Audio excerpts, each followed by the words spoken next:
Hello everyone, this is going to be a bit of a different video because I'm going to talk about settings. I'm going to show you my settings and explain what the best settings are. So let's get into it. First, video settings.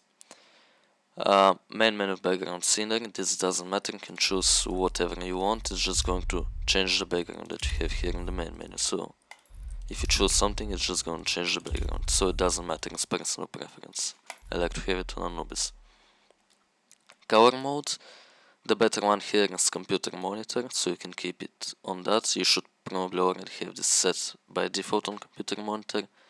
Brightness. That's a bit of a personal preference one, but I like to have it on the max. Some people like to have it lower, but since I have low brightness on my monitor when I choose the settings, then I have to have this quite high to see good. Aspect ratio. Here it's also is a bit of a personal preference, so 16 by 9 is going to be the native resolution of your monitor, and it's going to be most likely 1080p or 720p, whatever your monitor is. This one you see the most around the edges of your screen, but you will not get as much FPS as the other ones, because on 4x3 you can have stretched resolution or black bars, and in both cases your PC doesn't put in as much effort to render the image because there are simply less pixels on the monitor. So you're going to get more FPS on 4x3 and 16x10. The difference between the two is that on 16x10 it will be more similar to your native resolution in terms of quality of the image, but you're also not going to get as much of an FPS boost as if you go to 4x3. On 4x3 the image on your monitor is not going to look as good as 16x9 or 16x10, but you're going to have more FPS, and also the player models will look wider, but also you won't be able to see as much on the edges. The resolution is basically dependent on the aspect ratio, so the best stretch resolution in my opinion is 1280 by 960. This is what most professional players also use, and you can look into it and see what the differences are between the different resolutions, but mostly it's that the lower you go down, the better FPS you have, but also the worse image you have. Display mode, you should always have that on full screen, unless you want to play windowed, which some people do, I guess. Full screen window doesn't give you any benefits, and it doesn't let you change the aspect ratio and the resolution, I think, so just have it on full screen. Laptop power savings, you should always have this disabled, because this basically limits your performance, so it can save your battery if you're on a laptop, but if you're on a computer that is not a laptop, if you have this on, it's just going to limit your performance and not give you any benefit. Here in the advanced video settings, now here it depends on how good your computer is and what you prefer in a way. So global shadow quality, the higher you go here, the further away you're going to see shadows, and the lower you go, the more FPS you're going to have. So here I prefer having more FPS than seeing shadows from far. It can give you a little bit of a advantage over your opponent if you can see shadows from far range, but I don't think it's that big of a difference, so I just have it on very low to have more FPS. Model texture and detail. From what I know, this is going to just make your skins look better the higher you put it, and the lower you put it is going to give you a little bit more FPS, so I just have it on low. Texture streaming. I don't fully understand this feature, so you can try to see how your game runs without it when it's disabled, and you can try it with it enabled. I have it disabled. I think my game runs better and smoother when it's disabled. Effect and shader detail. Those are interesting ones. You can have both on high, and if you have both on high, you're going to see through Molotovs easier. So you're not going to see as much smoke around the fire, and it's going to be easier to see through the Molotovs. But if you have them on lower, you have more FPS. And usually I don't have a lot of trouble seeing through Molotovs on my monitor, because I have a really good monitor. and I just have them on low to have more FPS basically. Boost player contrast. This makes it easier to spot players, and if you have it disabled, maybe it will give you a bit more FPS, but if you have it enabled, you will see players more easily. Multi-core rendering. There's no reason to disable this. This should always be enabled. You get much more FPS when it's enabled, and from what I know, there aren't any benefits to disabling it. Multi-sampling anti-aliasing mode. This is completely personal preference in my opinion, because the higher you go, the better the edges on buildings are gonna look, because if you have it on none or like 2x maybe, when you hold an angle on a map, you see that the edges of the buildings are not smooth. They look chopped up, they look pixely, so I have it on 4 so they don't look as bad, but also the higher you go, the lower FPS you're going to get. FXA anti-aliasing, I have this disabled. Texture filtering, this is similar to anti-aliasing, so this one I actually have on the lowest so I can get more FPS. Wait for vertical sync. This feature you should have disabled because it's just going to limit your FPS to 60 or whatever your monitor refresh rate is. Motion blur, there is no reason to enable this. Triple monitor mode. If you have 3 monitors, maybe you can try it, but there is no reason to play with it competitively. And use urban shaders. This one, I have heard that it's best to leave it on whatever the auto option is. So if the auto option says enabled, leave it on enabled. If it says disabled, leave it on disabled. Audio, there isn't much to talk about here. It's mostly how you like to hear things, if you like them on different volumes. There's music volume, there's main menu volume, all that stuff. The only important thing here is that I have MVP volume and that camera volume on 0 so they don't distract me from the game. And I have the 10-second warning volume on 33%. You can set it lower or higher depending on how you want to hear it, but it gives you a bit of a competitive advantage in the sense that you know when there are 10 seconds to defuse the bomb or 10 seconds to plant the bomb. So you know when you cannot defuse without a defuse kit, and you know how much time is left approximately. When you hear the 10-second warning, you know there's 10 seconds, you have to go really quick, and you can make an assumption on how much time there is still left. So it can give you an advantage. Game settings. Enable game instructor messages. Just get this on no, because if you have this on yes, it's going to show here on the bottom while you're playing. Press F to inspect your weapon. Press left button to shoot your weapon or whatever. You don't want that during a game. Max acceptable matchmaking ping. So what this is going to do is, when it searches for a match, so when you go into queue, it's going to look for the best servers with the lowest ping when you set it to low, and then you can set a limit. If you set it to 70 or 72, it will search for servers where the maximum ping that you can have is 72.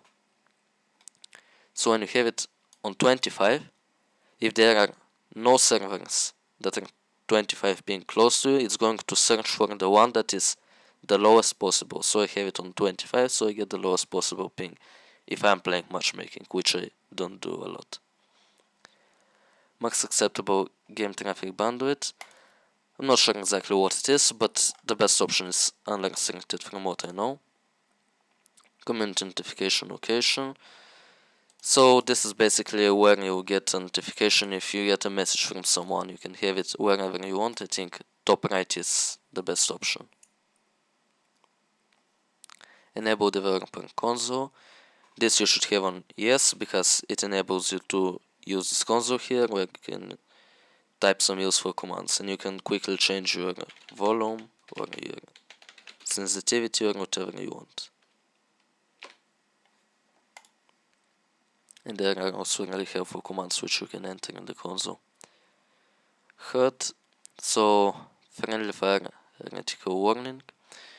When you have your crosshair on someone from your team, it's going to show a circle around your crosshair. So I have this off, I don't need it. HUD scale. This is basically, as it says, going to change the size of how big the elements on your HUD are. So it's going to change the size of your radar, the size of the guns that it shows on the right, and the grenades. It's going to make the where it shows your health is going to get smaller. Everything on your HUD is going to get smaller. Have this on 0.85. You can have it on what you prefer. HUD color, just personal preference, whatever color you like it to be. HUD background alpha, this is basically how transparent your HUD is. Health ammo style, default and simple. The only difference is that when you have it on default, it's not only going to show the number of the HP, it's going to show also a little health bar. And if you have it on simple, it's going to just show the number without that little health bar that you have on default. Bomb HUD position, this is where to show the bomb. When you have the bomb, in this setting it's going to show it under the radar. In this setting it's going to show it in the inventory, so wherever you like it to be. Mini scoreboard position, top of screen or bottom of screen. This is where to show the score when you are in game. I like to have it on top, this is mostly personal preference. Mini scoreboard style. So if you put it on show avatars, it's going to show the pictures of everyone that is in the game. And if you just do it on just show player count, it's going to show 5 on this side, 5 on this side, and if somebody is dead on one side, it's going to show 4 on one side where the person is dead and 5 on the other. So I like to have it on that, so I don't make a mistake when seeing the images.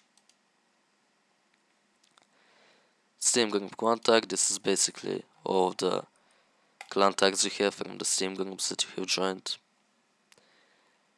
Display team tags and date notices. I like to have this off on no because I don't like to see the tags of people that are in the kill feed. It's just personal preference. Show team positions in the HUD. So when you look around and you see your teammates, this option is going to also show what gun they have, and I think also what utility they have.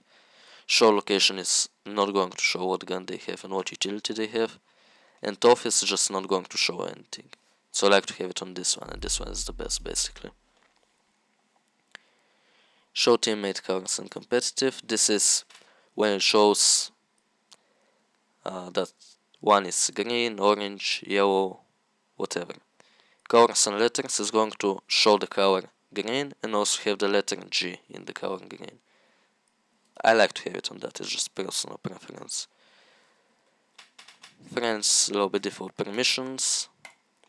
Friends need invites to join your lobby, or friends can join your lobby, whatever you like. Looking to play when CSGO starts. Again, whatever you like. Communication, player pings, you can disable them if you want. You can play them without the sound, have them with the sound. Mute enemy team, you can have that on if the enemy is toxic, like just mute the enemy team. You can mute all but friends if you want to do that. There's text filtering if you want to do that. Hide avatar, clean player names, all of that. Those settings here are not that important. One important setting here is open by menu with use key.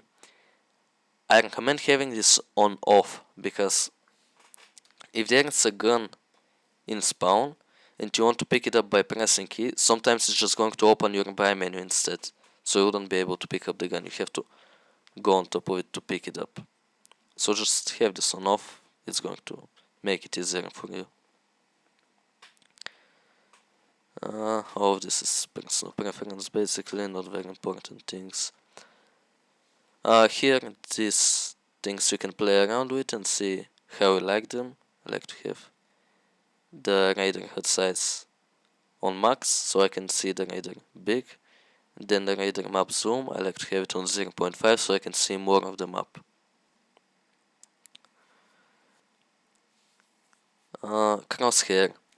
Crosshair settings, I sometimes edit it from here, but there are a bunch of workshop maps which you can use to edit your crosshair, but you can also do it from here. Those are my crosshair settings if you are interested, and here you can also see your crosshair code and you can send it to someone, or if you see someone's crosshair code that you really like, you can paste it here, whatever the code is, and you can import it, and you're going to have their crosshair. Keyboard, mouse. Here the first settings, reverse mouse. Have this on off, because if you move your mouse left, it's in-game going to move right. If you move your mouse to the right, in-game is going to move to the left. So I don't know who likes that, but some people play with it, I guess.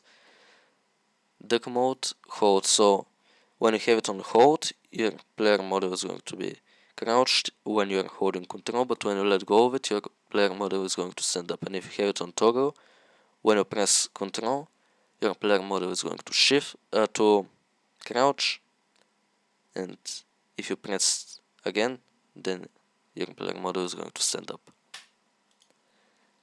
Walk mode, same thing. Mouse sensitivity. So I did one of the things that I do not recommend you do. I copied my sensitivity from a professional player. I copied Rob's sensitivity. I recommend that you find whatever is comfortable for you, but still don't go and do like 10 sensitivity on 400 dpi, because it's pointless to have very high sensitivity and very low sensitivity. There are a lot of guides on YouTube how you can find a good sensitivity for you, so you can look at those, but basically what you can do is just try different sensitivities, go in that much, see how they feel, see if it's comfortable for you. Raw input, have this on. It just makes it that your mouse doesn't have any additional acceleration or whatever, it just has a raw input as it says. Mouse acceleration off, unless you like to play with mouse acceleration. Those keys, I guess everyone has them like this. Here I have some things that are different, I think. So I don't have a key on Psycho Grenades, and what I have is different keys for different grenades. So this is very helpful. When you press a key, it just brings out the nade. You don't have to press 10 times to bring out your Molotov or whatever.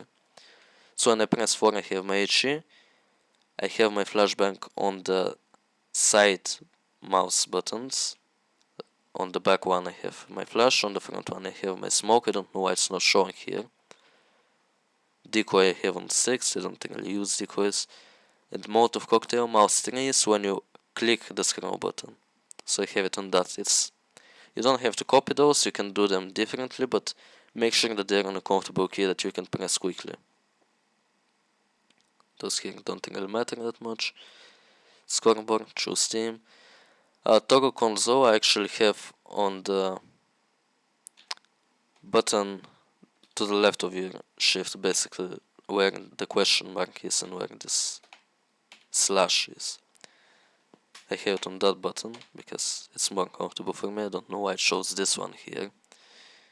But by default, the button that is going to be set to is the button on the left of your one key. Here just some, again, keybinds. Player ping, doesn't really matter on what button you have. Radio message, team message, chat message. Use microphone, whichever key is comfortable to you to press to talk. You can use it in matchmaking, you can face it to talk to your teammates, so have it on a comfortable key. Those here don't really matter, I don't even use any of those, and they're not important. And the controller, I don't think anyone just plays with the controller.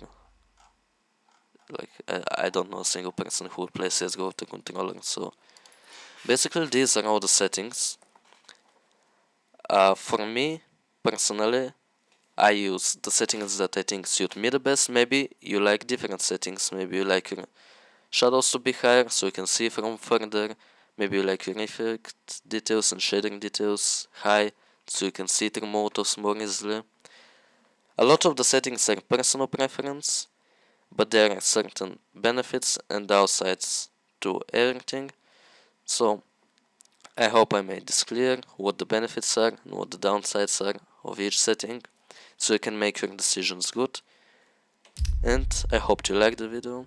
If so, leave a like, subscribe to my channel to not miss out on any upcoming content, and thank you for watching.